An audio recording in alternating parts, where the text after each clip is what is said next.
on the AEW side of things, what are the major differences you've seen between the successes of AEW and WWE, and what kind of things do you think that AEW should be implementing?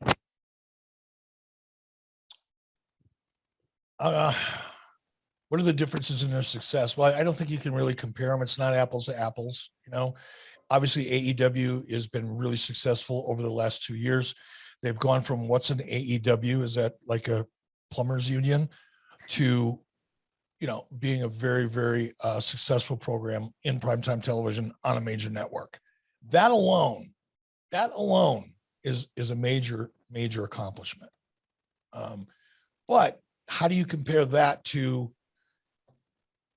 the $1 billion a year that WWE is making and returning to the shareholders? They're two different things, so I don't want to compare them that way.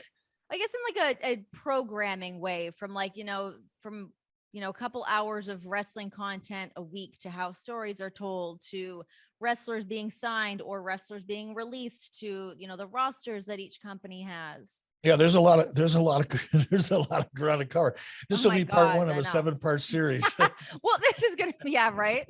Stay tuned, more to come. Here, I'll just tell you what I like about AEW. Right, here's what I like. I like, and I've said this from day one. I've been saying, well, let me back up. I've been saying for the last 15 years, maybe 12, that WWE is too overproduced. It's too perfect. It's so perfect, it no longer feels real. I can't connect to it. In my opinion, this is just my opinion based on a girl with an Instagram filter on her face. 30 some odd years of being in the industry. I think wrestling works as a television product, well, for a lot of reasons. But one of the core reasons, and wrestling has been around since the beginning of television time.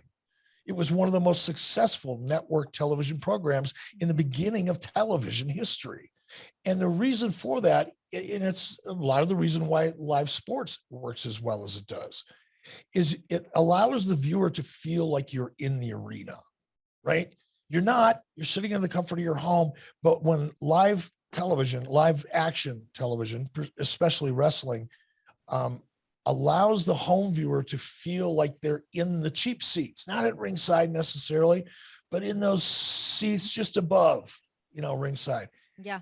You feel like you're there. And when you start feeling like you're there, it makes it easier for one to enjoy the story that's playing out in front of them, or the characters that are playing out in front of them.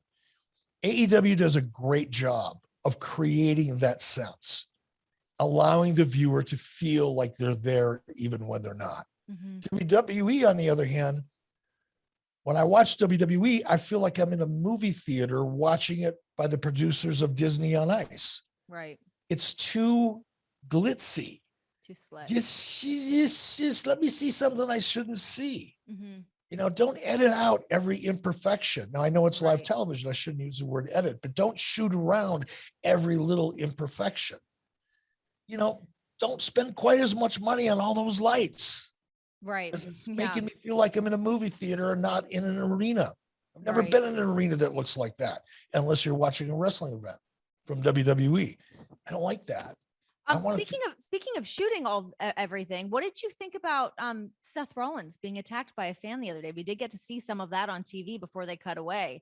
What a wild situation. Yeah, I've been on the receiving end of one or two of those, so I felt bad for Seth. I also wonder why he didn't see it coming. Right? I mean, for God's sake. From the angles that I saw, it looked like he was like feeding to hard cam, or to the it was Stu with the whatever you call the camera, the one that he was on, the steady cam. Duh, I've worked in television for a minute. remember those words. But it looked like he was like right to camera, feeding to camera, and then the guy came like around the barricade just hauling ass. I mean, I kind of get how he didn't see it. But I mean, I can't believe that nobody else saw it. Seth had to worry about the camera. The angle I saw was shot from a fan, and it was shot from behind Seth. Seth had turned this is what I saw, at least from that one angle. Okay. Let me throw that disclaimer in there. All right, Seth, you okay now? Come on. No pity party going on here. Come on. But Seth was walking towards the back, and the guy was coming from about Seth's 2 o'clock position to the right, from about 15 yards away. Now, I think Seth had his head down because he thought everything was over and probably didn't expect or hopefully he didn't expect it. Yeah. So the guy, I can kind of understand it, but There's a lot going on. bad. And this is where I think this is the part that's unfair to Seth, because Chavo Guerrero, I think it was Chavo. It was Chavo, yeah.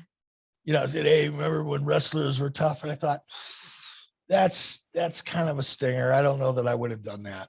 Right. But here's what made it look bad for Seth. The guy takes Seth down. Now, depending on how you listen to, Seth was moving in for a choke, whatever. I'll buy that for a moment. But then, security hit. There's like 800 pounds of body everywhere. And Seth is underneath it. It looked to me like the guy was dragging him by his hair, right? Yeah. And then the 3 or 4 guys from security finally get this cat off Seth. And then Seth stands up and says, "Is that all you got?" I was hoping we wouldn't see that on television, because that didn't look good. Well, we didn't see it on television, but we saw it after the fact. It's also such a weird day and age too, because if Seth had done something to the guy, I feel like the fallout would have been much worse. And that's true as well. And that's unfortunately true as well in today's litigious society. Totally. It's really, really difficult. For sure. Yeah. It's easier to just be like, never mind. I'll take this one on the chin and go to the back and call it a day. Cause I feel like if he did actually react and do something to the kid, it would have been like, holy shit. I can't imagine the shitstorm that he would be in for something. And like WWE and all the social media, all the haters would have something else to bitch about. Yeah. And, oh God. But I mean, I do feel like you jump the barricade and attack somebody, you got to get what's coming for you. But I honestly, I think there should be a law passed, in every major, city that has an arena, that if you're a fan and you jump and you attack who's ever on the field, on the floor, on the ice, pick your sport, and you go after an athlete, you should be like, not be able to press charges against anybody for anything. I 100% agree. Yeah. Something needs to be implemented without question. Cause I mean, how can the athletes be the ones in question for the retaliation on somebody coming to attack them? It's pretty brutal. All right. Pivoting back over to AEW things. What kind of things do you think that Tony Khan should learn from WCW as he is continuing to build out AEW? I don't think there's anything necessarily to learn. I mean, I think that, look, what's AEW called their number one show? Dynamite. Kind of like Nitro, right? I mean, there's so many things about Dynamite that I don't want to say it's not a ripoff, but there's a reflection of a lot of what made Nitro work in the AEW product. And that only makes sense. There should be things, in the AEW product that work in WWE. Well, go ahead and take that too. I mean, there's basically 7 original ideas on planet Earth. Every other idea that's out there is a derivative of one of 7. So, come on, let's be honest about that. Take whatever's good from whomever and figure out a way to make it your own and feel like it's your own and be successful with it. So that's why I don't want to say derivative even of WCW, but I think there are elements of what made Nitro work that we do see in the AEW formula, as I would expect there to be. I think, I don't want to say I worry because I got no skin in the game, but man, they're stacking a lot of talent. And the nature of talent is they want to be talent. They want to perform. And there's kind of like this math formula that says you have this amount of television and you have this amount of talent. You got to kind of fit this amount of talent into this amount of television. It's great to have backup and development talent and, have those backup quarterbacks, if you will, that are ready to go in case there's an urgent, injury or contractual conflict, anything. You got to have backup. But there's a lot of talent there that I think a year from half from now are going to go, I thought I was going to get an opportunity to be a star. Yeah. And that can create its own kind of challenge that has to be managed. So I'm just aware, I'm not concerned. I'm just aware of how much talent they're stacking. Mm-hmm. That's number one. I would really like to see a more structured story formula, because I'm seeing a lot of the same flaws in WWE or AEW's approach to what is referred to as storytelling that really isn't, in terms of its structure and its discipline. And I think the only bad thing about that is it's leaving money on the table. Right. You know, you're running through matches, but you're not throwing any story up on the wall that's sticking in a way that's growing the audience. That's the hard part. How do you grow the audience? Now, how do you satisfy an existing audience? That's called preaching to the choir. You want to expand the congregation and attract people that otherwise are not attracted to you. And the only way to do that is with great stories and great characters. Yeah. I mean, I feel like there's something to be said about, I don't know if it's like some of the storytelling, there's the intricacies of certain things. Like the Hangman Adam Page, him winning the AEW championship. I feel like there was so much storytelling in that, and there was definitely some minutia that if you're not watching week to week and paying attention to every little thing, it might go over your head on what's going on.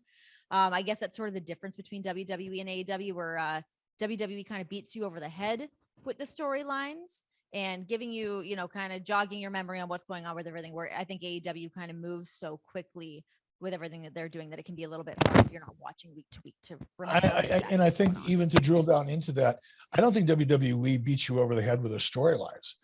I think WWE beats you over the head with narrative that's supposed to replace a storyline. Mm-hmm. A story has to create a certain emotion at a certain point within the arc of the story. And in order for it to be a true arc, not to get